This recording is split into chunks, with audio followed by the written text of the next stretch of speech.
I'm going to share with you 4 things you need to do to become a pro with your cash flow. Budgeting, spending, cash flow, these things are all interchangeable in personal finance.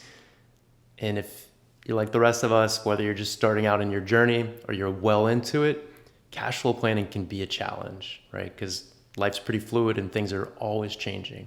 Cash flow planning is simply how we allocate our income, the money we have coming in to our household, versus the expenses that we have, the needs, the wants, and then of course the things we know we need to do so we have money in the future, like investing. So the 4 things that go into building a great cash flow plan are as follows.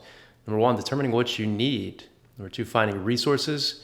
Number 3, directing those resources to the right places. And lastly, creating a system of checks and balance for review to stay accountable. So let's get into it. Number 1, how much do you need? Relieving stress and anxiety around money starts by understanding exactly how much you need to save to make reaching your goals realistic, right? And that starts by really clearly defining what you're trying to accomplish, right? Laying out goals, getting super specific about writing them down, sharing them with someone for accountability, and tracking them regularly. Some examples to help you get started. Say we have a couple that's about 15 years out from retirement. They don't want to travel extensively or spend on expensive things.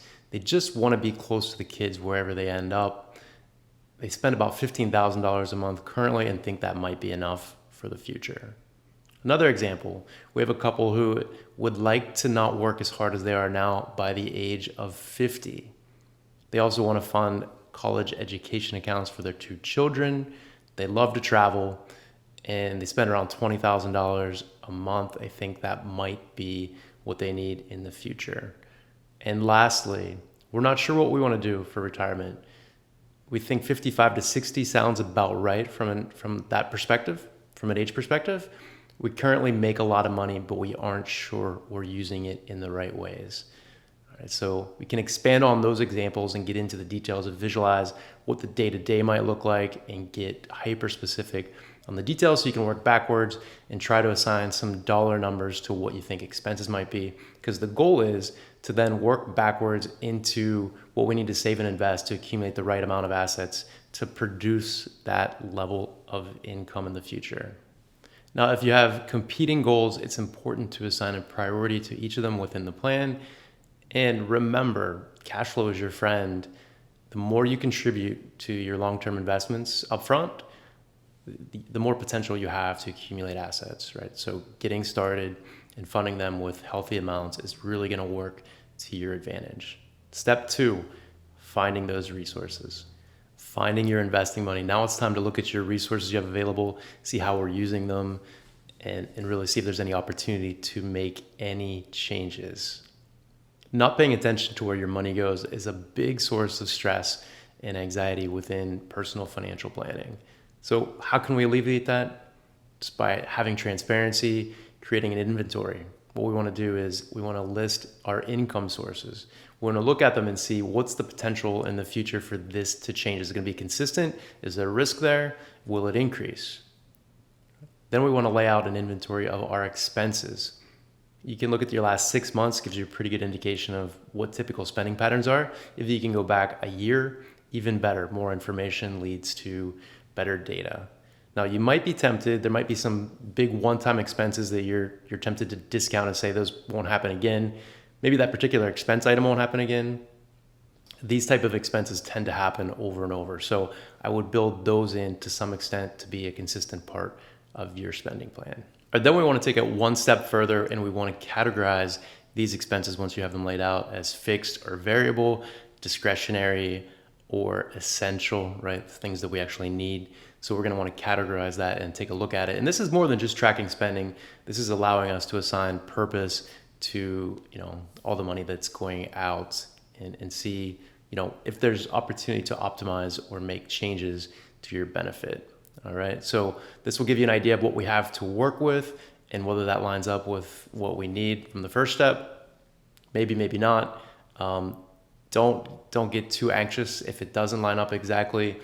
We just do the best that we can at the moment and then work on it going forward. These things have a way of sorting themselves out. It's step 3, directing it to the right places. This is the fun part. This is where we take our resources and send it to retirement accounts, taxable investment accounts, real estate investments, and other assets we think present good opportunities for investment. We want to consider tax diversification. That's how we split our money up between the different types of accounts, your traditional IRA, traditional 401k, Roth type of accounts, taxable investments, etc. Right? Each one of those carry different benefits, and depending on your unique situation, the mix can vary a little bit. So we want to take that into consideration and optimize it based on your unique circumstances. To summarize, step 3, we want to build savings, we want to fund retirement accounts, we want to fund taxable investment accounts, real estate assets, and any other investments we think might be suitable with those newly found resources from step 2. All right, step 4, now it's time to build a system. You've done the planning work, but you're not off the hook. We have to create a system that's going to allow us to be accountable, do those action items on a consistent basis. A few key elements to consider: automatic contributions, banking bonus and incentive income, and increasing contributions to your accounts each and every year as your income increases. All right, so let's dig into it just a little bit. Automatic contributions, you can set these up at any institution. You pick a date each month that fits, based on when your income's coming in, and you send those contributions off to your investment accounts, and you don't think about it again, other than to watch them, potentially grow within the investments you have set up. All right, this kind of just takes it off your plate. Automating things is powerful. Step 2, banking bonus and incentive income. Anything that's unexpected, on a consistent basis, not part of your paycheck, you want to bank that. That's really going to help you move the needle and accelerate growth of your account balances. And lastly, as your income grows, we don't want lifestyle creep to set in. So we want to continue to increase the amount you're contributing to your various accounts as your income increases. Right? Very important stuff. And lastly, might be the most important, create a calendar reminder. Sit down each month, look at this stuff. Make sure you're on track. Make sure you're doing the actions. Make sure you're being accountable. It doesn't have to be an in-depth meeting. It can just be a quick run down for 15, 20 minutes and make sure everything's in check. But create a calendar reminder, powerful force there as well. There you have it, 4 steps to becoming a pro with your cash flow. Hope you found this helpful. Please download the guide as well on our website.